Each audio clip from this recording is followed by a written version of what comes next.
Hey, my name is David Hardware. I am an actor, firefighter, fashion design, and a hockey player. When you were a kid, what did you want to be when you grew up?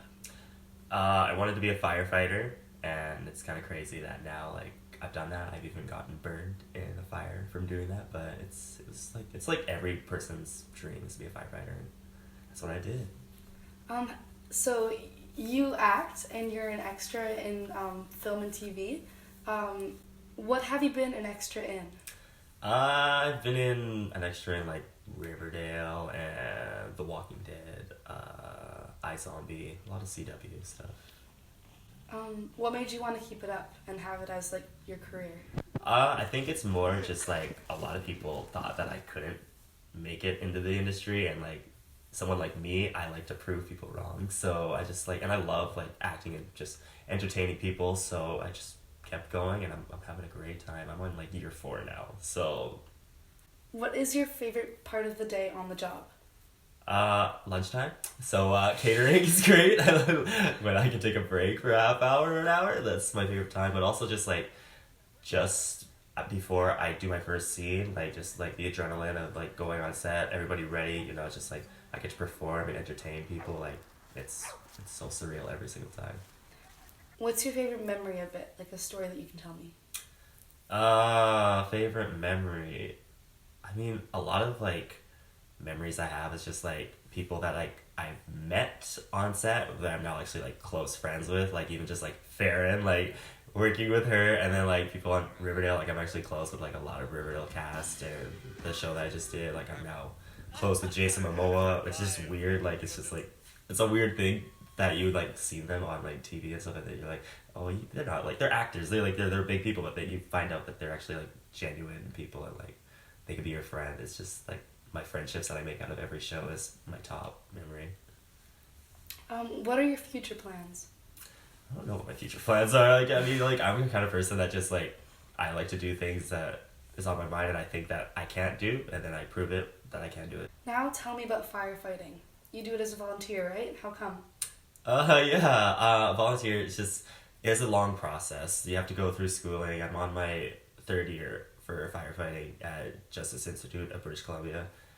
It's volunteer is pretty much just like I'm on paid on call right now, which is just like part time. But I want to be I like to help the community, so that's why I do like volunteer work. But yeah, So, isn't it scary? yeah, I had a house burn like fall right on me, and like I have like burn marks still on my arm from 6 months later. But I think it's worth it. Like I love going into a burning building if it means I'm saving like even a cat or something. It's just I love helping the community. It's you can't like this is like acting, right? Even if you're scared, you still gotta go for it, right? Because it makes people happy, makes you happy. Talk about your shoe thing in Fashion Week. I went to New York Fashion Week last year, and that was like my first outbreak into the fashion industry. I do it just like for like my fashion size just for fun, and I didn't think it was really gonna like go off. For my first thing, I did shoes, and I did it for the Jamaican culture. So I did shoes that were like Italian made that are like Jamaican flag colors, and we sold like they gave me a chance at New York Fashion Week. They said there was a company that said if I could sell 1,000 that they would pick them up for the season, and I ended up selling 7,000 of them. So yeah, it's good. Now I'm on my jacket, and hopefully that does good too. But Yeah, tell me about your hockey career. When did you start playing hockey?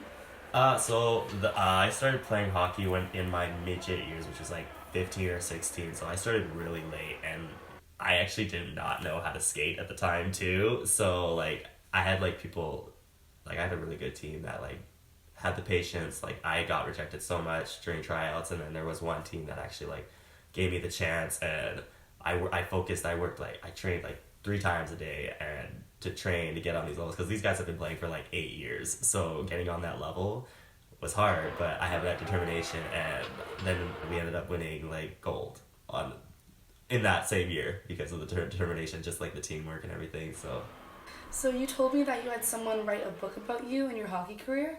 What was that about?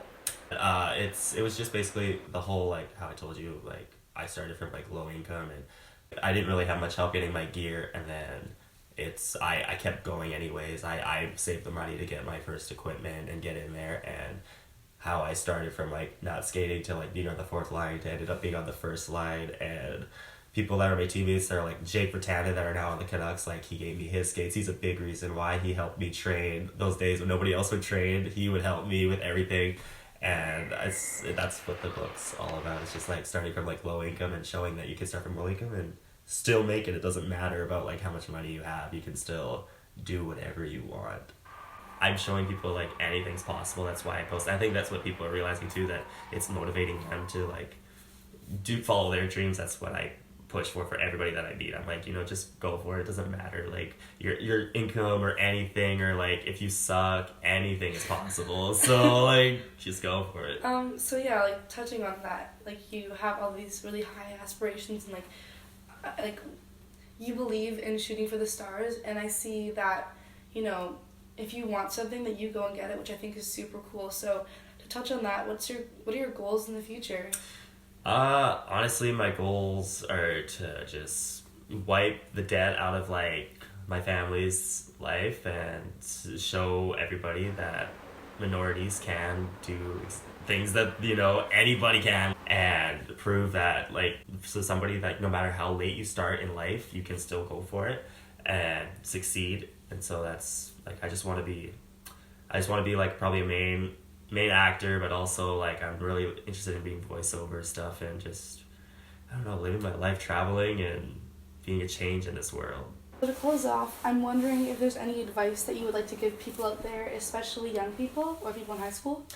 Yeah, I think for me personally, like what I wanted to hear is just like keep going for your dreams despite like the obstacles and people thinking that you can't do it. For your career in the future, it doesn't have to be a stereotypical 9-to-5 job. You do what you love to do, and it's not going to be easy, but the more hard work that you do and the sacrifice you do, it will pay off in the end. So just keep grinding and go for it. I think that's good. Okay, cool. Thank you, David. That's a wrap.